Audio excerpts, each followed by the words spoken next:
As the Lord took me in this tour, I also shown a man called Kwame, who was into occultism. He had a ring on his manhood, sexual part, which made it possible for him to charm prostitutes. So after sleeping with the prostitutes, he then killed them, and used their body parts in witchcraft rituals for other people. From this scene, I was then shown a tall man, who went for a charm to seduce young girls, to come after him for sex. He had sex with about 1,000 girls, and was at the University of Ghana, Legon in Accra, Ghana. He went for penis enlargement, and was given some things to plant. This spiritually nailed him to hell, and so in hell he has been nailed in his pit in hell. He was also a youth leader in his church, and had sex with many girls in the church. I later saw a pastor/evangelist called Francis, who was in the Methodist Church.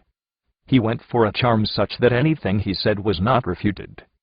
He said when he proposed to girls, they could not resist his charms, and he was also a gay. I also saw a lady newscaster from Ghana, who had died. She had facial makeup on. This was given to her by an Indian occultist. The purpose was to get fame, favor, and love from people. She eventually died from diabetes. I then saw 7 pastors who had died in Ghana, and they were all in a secret society, and they were dressed like that. They were all prophets and had magic rings, which they used to perform miracles and prophesy in their churches. They were all screaming in pain.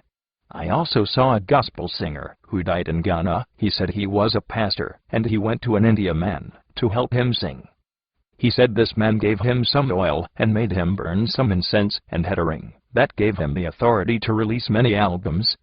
He was required to sleep with women, so in the church he slept with most of the women.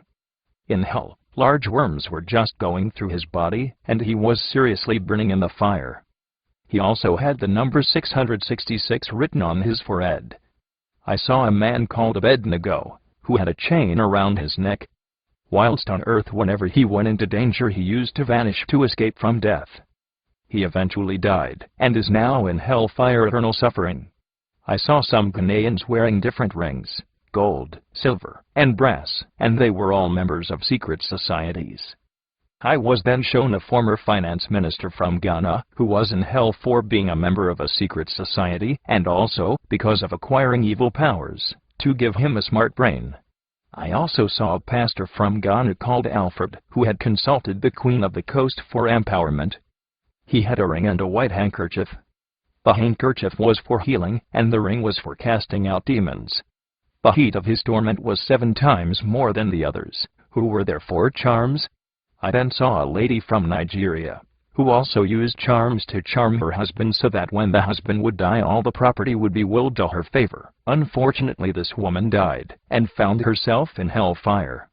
I then saw various students with bags at their backs. These were from primary, junior high, senior high, and even university. These students went for charms to help them to be smart, learn, hence they were brilliant in school. These could not complete their education, and they all died. I also saw some students from a famous school in Kumasi, Ghana. I saw many medical doctors in hell, and one of them was called Dr. Frempong, who, when he saw me, started saying that when he became a doctor he was afraid, so he joined a secret society where he was given a ring to protect him. He died in an accident and found himself in hellfire. I saw many lawyers, judges, and justices all burning in hellfire. They were all part of secret societies, and also consulted demons for their protection. They had rings that protected them whilst they were alive. I also saw a girl I knew personally at Kwadaso in Kumasi. She went to consult a fetish so she could snatch her best friend's boyfriend. She died a shameful death afterwards, and she is now in hell. I then saw a man called Budo, who was at Buakram in Kumasi, Ghana, when he was alive. This man was so strong and powerful that even the police were scared of him.